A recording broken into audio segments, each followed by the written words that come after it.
ပျော်ရွှင်မှုတော့ရပါတယ်ကျွန်တော်တို့ကြိုးစားခဲ့ရတယ်ဆိုတော့ဒီအောင်ဝဲရတာနဲ့တန်ပါတယ်ဒီစုချရနေတယ်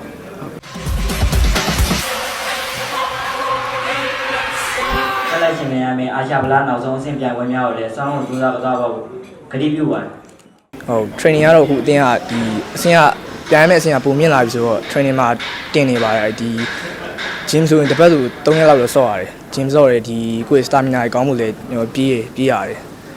ဒီတက်အရင်ကထပ်ပို့ပြီးတော့တင်ကြိုတင်ပြပြင်ဆင်နေပါတယ်ကျွန်တော်ဒီ4လပိုင်းမှာ AFF ရှိတယ်ဒီ